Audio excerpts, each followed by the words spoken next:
Ate Celia. So let's go inside. Let's eat. Freshie.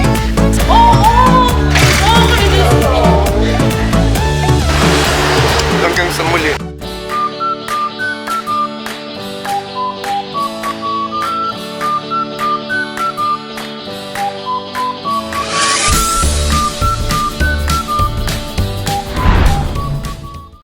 What's up mga Chinoys, and welcome back to my channel. So today is Saturday. Tapos ngayon ay pupunta kami sa San Pablo City to meet and see si Karen, si Rin, and of course my dear Ate Celia. It's been 4 years na hindi kami naka-uwi sa San Pablo. So medyo traffic dito. Ang pagpunta ngayon sa San Pablo is extra challenge. Especially this sa may Santo Tomas, Batangas. See you later!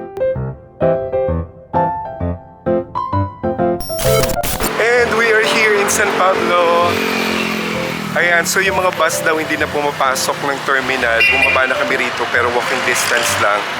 And then, hinihintay namin si Ate Celia kasi susunduin niya kami dito sa may terminal.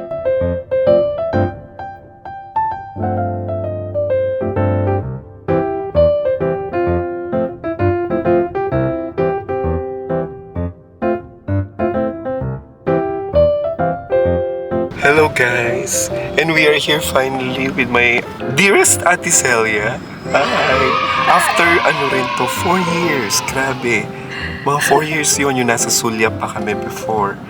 Ayan, and it's always nice to be back. Punta daw tayo ng Eddie's Restaurant kasi nagkataon naman pala na birthday ni Rain.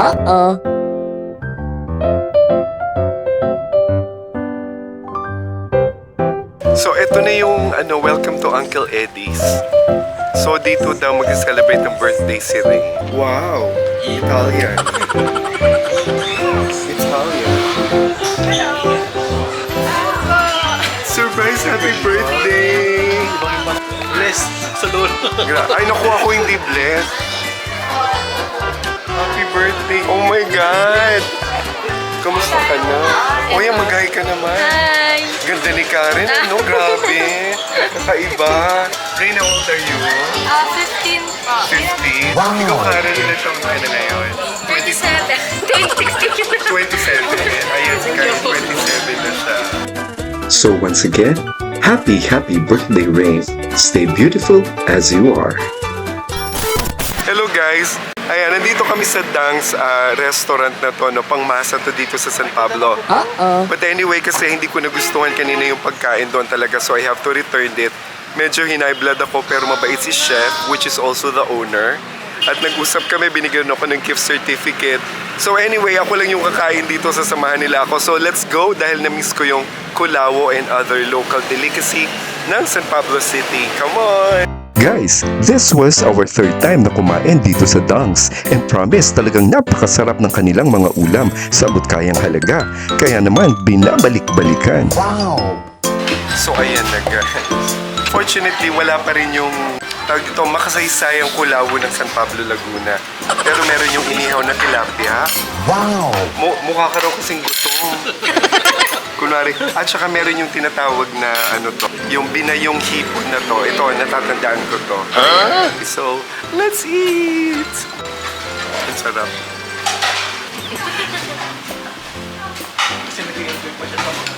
Hindi kailangan may guys, kailangan meron akong souvenir kay Rain.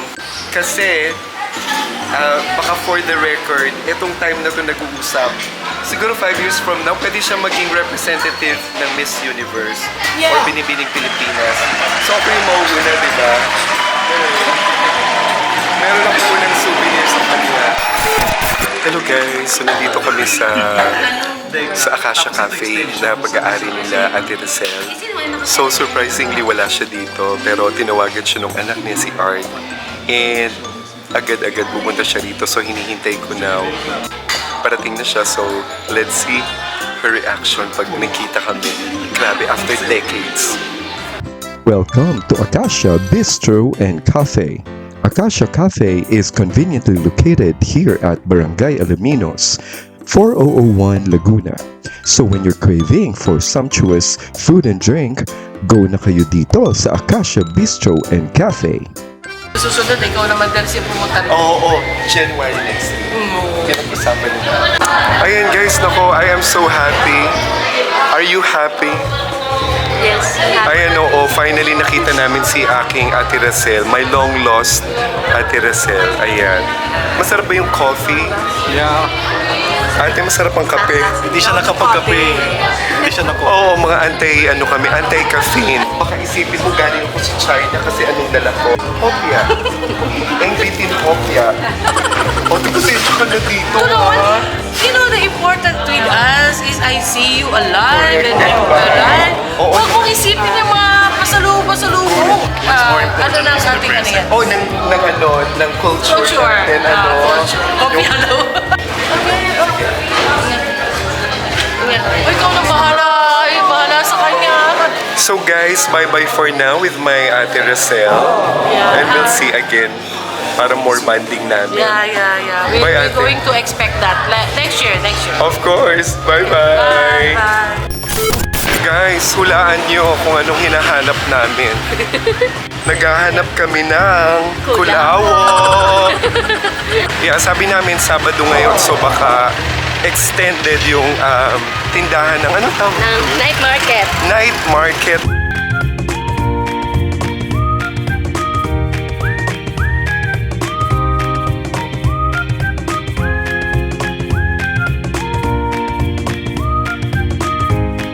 Isa pa. Magkano po? Isang order yan? 60 po. Okay. Sige. Sure, Bakit masyadong in demand yung kulawo na yan? Ano? Ang dami na namin pinagtahan sa dance, ubos na rin. Kasi po ay, Sobrang sarap. iba po kasi ang lasa niya talaga. Ayos ako. Mayos kang ganda mo. Nakaayos ako. May kulawo na siya. Hello guys! So, nandito na kami sa bahay nila Ate Sel. Grabe. Extra challenge yung kulawo talaga. As in, grabe. Oo, parang itinadhana, ano Karen. Isang order na lang yun talaga may nauna pa sa amin. Kung may isa pang nauna sa amin, hindi na namin ma-achieve yung goal for the day ng kulawo.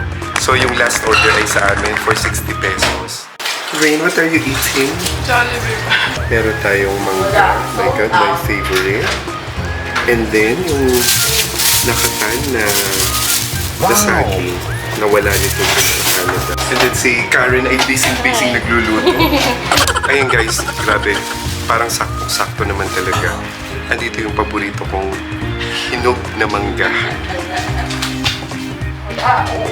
Masarap ba yung kanin, ate?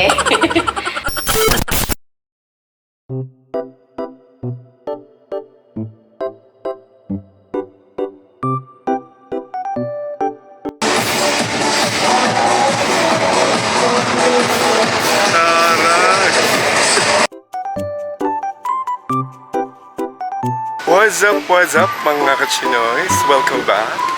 And it's a beautiful morning here in San Pablo City. Kagigising lang namin and then nag-prepare si Ate Celia ng hearty breakfast with hotdog. Thank you, Ate Sel. Napakasarap. Sobra fresh mango at ang pandesal, grabe, blockbuster. Nakalimutan ko, but anyway, kung sino man yung binilihan ng pandesal at may-ari ng business, sobrang sarap niya. And then, nandito kami sa very memorable, our national park here in San Pablo City, yung Sampaloc Lake. The Enchanted Sampaloc Lake, full of history and myth, no? So ayan, ikot tayo and let's see kung ano yung mga nabago rito kasi marami daw developments na nangyari. Let's go! Nice, no? Malaki mo, dali natin sa ano.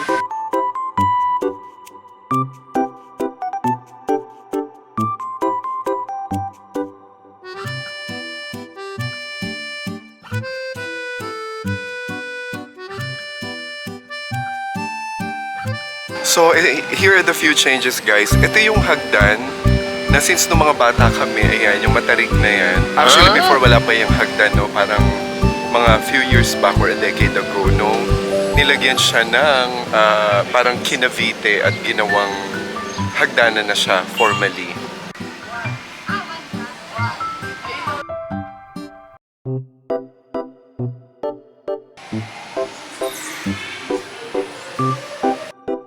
So guys, etong nasa background ko, tinatawag namin yan dito siguro lahat ng kabataan noong 80s or 90s, whatever, na Maria Makiling siya. Na kung tutuusin, hindi naman siya si Maria Makiling kasi para siyang lady vendor. May dala siyang basket at may dala siyang, parang siguro nagsisignify siya as Filipiniana, typical Filipiniana that lives in a city. Very iconic itong tinatawag naming Maria Makiling na to.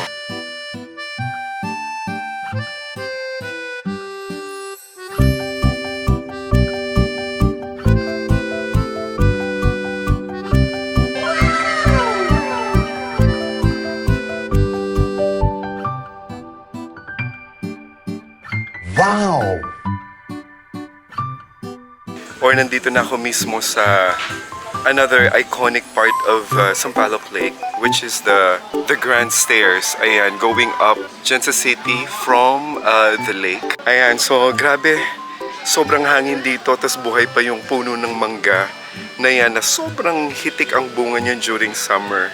Marami na ring guys, mga pelikulang nag-shooting dito na actually nanood pa ako nung mga panahon na yon. I think that was in 1983, yung Mortal Sin that stars Christine Garcia, si Lani Mercado, Amalia Fuentes and all. Ayan, dami kong trivia, no, Regal. Tapos dito sila nag-shoot mismo. Ayan, dito nagtayo ng table. Ayan, tapos nung maliliit pa kami, eto nagpapadaus-us kami dito. Going down doon, ganyan-ganyan. So let's go down and explore the lake itself.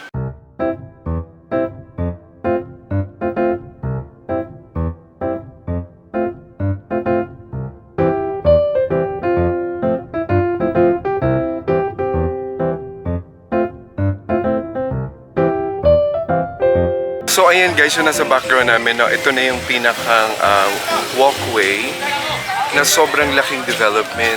Tapos ayan, may mga buko tinuturo ni Noy kasi grabe, sabi ko hindi ako alis ng Laguna without eating the buko. Ayan, ang daming buko. So ang ganda, ang daming joggers, ang daming walkers dito. And yun, masaya daw paggabi. Kanina may nagzuzumba. And then most importantly, yung mga fish fins ay I think pinagbawal na siya. So wala na kayong makikita dito. Ayan, wala na siya.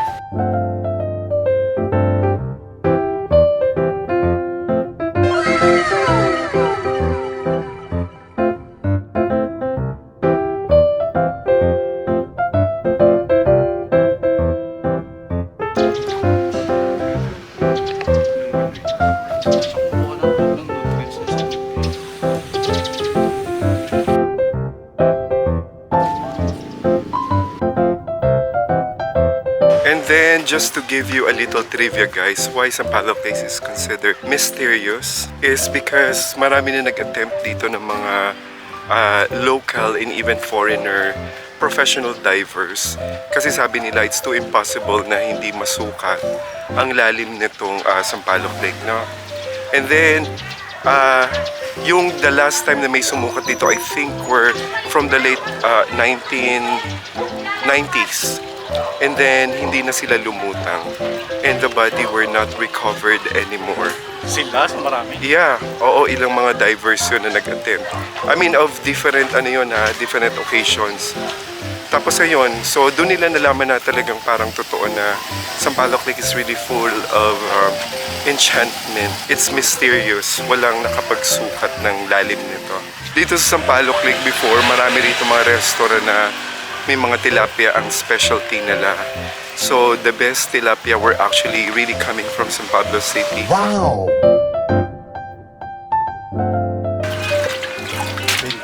Wala halong tubig yan na. Sa yellow. Walang halata yan. Ayan, so the buko actually kapag bumili ka dyan is 20 pesos yan per cup. So marami na siya. Tatanungin ka pa kung gusto mo ng laman or just yung buko juice. And it's pure. Sabi niya wala rin tubig except for the yellow lang, yung ice.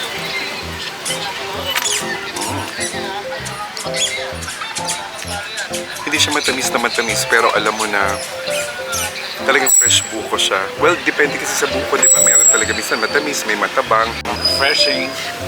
Sarap. Tsaka walang sugar. It's good for mga matasang sugar gaya ko, gaya niya, diabetic.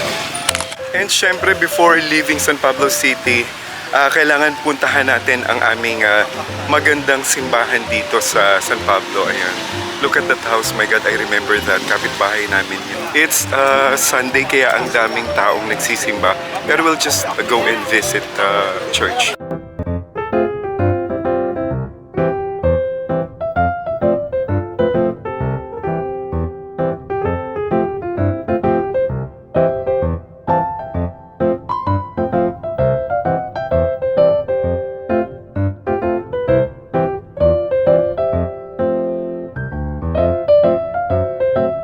So, ito guys yung aming beautiful church na talagang very significant. Ang dami nangyari dito sa simbahan na to.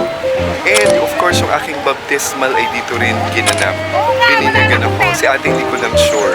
Pero ayan, ang ganda na niya. It's a very old church.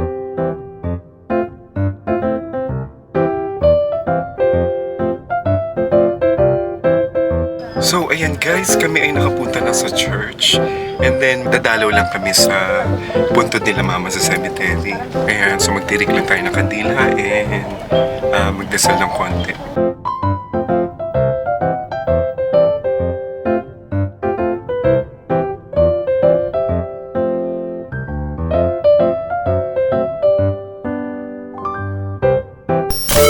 Ayan, so guys, pupunta na tayo sa terminal. Grabe. And of course, I would like to thank Ate Celia ever. Ayan. For always accommodating us. Babalik kayo. As always, oo naman. Ayun, actually wala pang 24 hours yung visit namin dito San Pablo. And then also, my God, shout out kila Ate Leet if you're watching, kila Ate Mitos dyan sa San Diego, California. Medyo. Hindi na talaga ako makakadaan. Alam mo, gustuhin ko man talagang ang iksi nung oras and very tight ang schedule ko dahil ko pang artista. Ayan, hopefully next year of January kami ni Ate. Yan ang SM San Pablo. Dati parang napakalawak ng kalye na to. So, andito na yung bagong terminal, guys.